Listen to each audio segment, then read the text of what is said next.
Assalamualaikum warahmatullahi wabarakatuh. Salam oplok-oplok. Terima kasih buat teman-teman yang selalu hadir dan mampir di channel saya. Buat teman-teman baru yang baru bergabung, saya ucapkan banyak-banyak terima kasih pula. Semoga teman-teman semua dalam keadaan sehat walafiat, tak kurang suatu apa, dan diberikan kemudahan untuk segala urusannya. Kali ini kembali saya mendapatkan kiriman dari subscriber, dan menurut informasinya ini adalah modul mesin cuci LG Smart Inverter. Dan paket kali ini dikirim dari Mas Acis Tio Budi yang berada di Ciputat, Tangerang Selatan. Berawal dari kerusakan mesin cucinya ini, mungkin beliau mencari beberapa referensi di YouTube, dan alhamdulillah ketemu dengan channel saya. Selanjutnya beliau menghubungi saya melalui chat WhatsApp, dan inilah screenshot komunikasi saya dengan subscriber saya tersebut.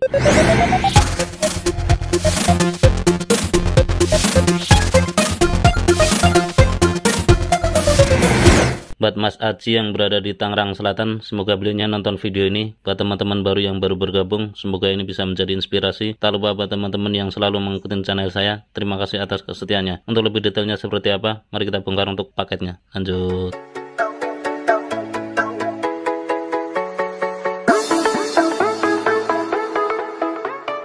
Dan inilah paket tersebut setelah saya keluarkan dari packingnya. Seperti biasa, sebelum kita melakukan langkah-langkah perbaikan lanjutan, di sini saya akan lakukan pengecekan secara fisik terlebih dahulu. Untuk modul mesin cuci ini terdiri dari dua blok. Di antaranya ini adalah blok power supply-nya, dan ini adalah blok display-nya. Kali ini untuk baut power supply seperti ini teman-teman. Secara fisik nampaknya masih mulus, belum tersentuh oleh teknisi sebelumnya. Dan kalau saya balik pun sama, masih terlihat mulus.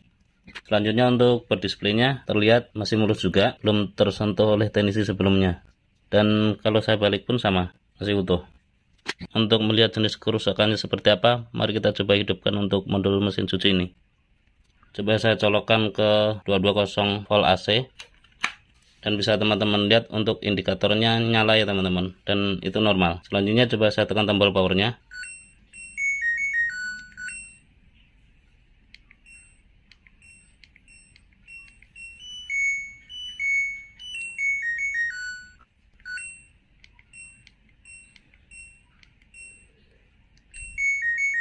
Nah, untuk jenis kerusakan kali ini bisa teman-teman lihat. Coba saya hidupkan.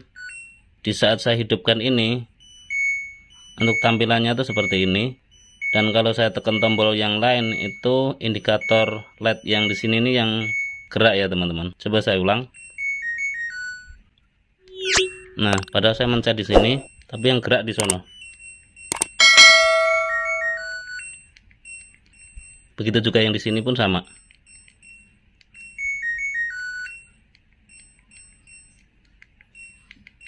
Dan kalau saya tekan tombol start pun itu nggak bisa ya. Nah, bisa teman-teman lihat ini. Dari percobaan ini saya bisa pastikan untuk power supply itu tegangannya itu normal mungkin ya. Untuk kali ini mungkin tidak ada masalah, dan permasalahannya itu mungkin ada di board displaynya. Dan mungkin akan saya coba cek untuk tombol-tombolnya, barangkali tombolnya ini bermasalah. Setelah mendapatkan titik terang, kembali saya akan share ke teman-teman. Lanjut. Dan untuk kali ini modul display sudah saya bongkar ya teman-teman. Saya angkat dari casing aslinya, dan ini untuk casingnya. Analisa saya sih kerusakan seperti ini tuh kerusakan di tombol. Coba kita lakukan pengukuran resistensi di semua tombolnya ini, apakah ada yang masalah. Ya memang untuk kerusakan display seperti ini, mau tidak mau kita harus tetap membongkarnya, karena memang jalurnya itu ada di bawah ya teman-teman. Dan di sini coba kita lakukan pengukuran resistensi masing-masing tombol. Untuk range pengukuran saya pasang di range pengukuran ohm. Untuk pengecekan pertama di tombol power. Nah, ini saya pencet masih ada resistensi, padahal ini sekarang sudah saya lepas. Ini ada resistensi 2,2 mega sekarang. Saya pencet lagi 576 kilo. Dan dari hasil pengukuran ini kok saya agak curiga di tombol powernya ya. Jadi untuk resistensinya tombol power ini sudah tidak bagus lagi. Ya mungkin secara fisik sih tidak ada masalah, tapi secara fungsi saya kok agak ragu ya. Dan coba saya akan lepas untuk tombol powernya, dan kita ganti untuk tombolnya ini dengan tombol yang baru. Lanjut. Oke teman-teman, setelah melalui proses perbaikan lanjutan, di sini saya tadi sudah melakukan pergantian tombol power yang di sini teman-teman. Tapi itu tidak membuahkan hasil. Dan selanjutnya saya melakukan pengecekan di beberapa tombol. Di sini pun nampaknya untuk resistensinya itu normal-normal saja. Selanjutnya saya coba lakukan pergantian IC KID yang di sini teman-teman. Ini saya sudah lakukan pergantian ini, dan untuk IC aslinya tuh ini pun sama aja, tidak membuahkan hasil juga. Terus terang untuk kasus seperti ini memang saya baru menghadapi dan ternyata saya terkecoh teman-teman. Jadi kasus yang bermasalah itu memang di tombolnya. Setelah saya melakukan pelepasan di beberapa tombol dan saya ganti yang baru, saya coba satu persatu dan saya akhirnya menemukan tombol yang di sini ini memang bermasalah. Dan tombol aslinya tuh ini. Ya memang secara fisik masih terlihat bagus, tapi resistensinya ini sudah bermasalah. Dan coba saya lakukan pengukuran untuk tombol yang saya ganti ini. Di sini saya gunakan range pengukuran ohm, dan untuk tombolnya coba kita ukur.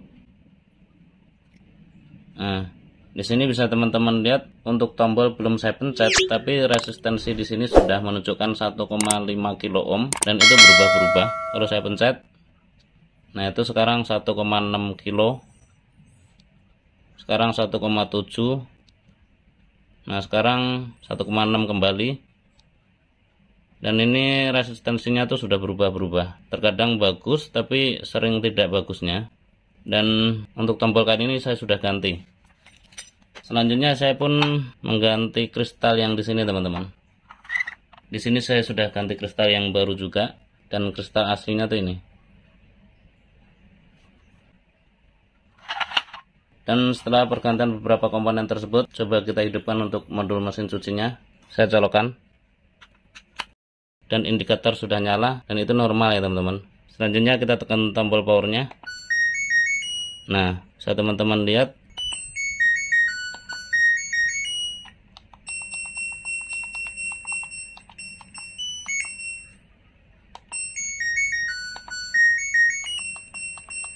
dan indikator yang di sini sudah tidak berubah-berubah.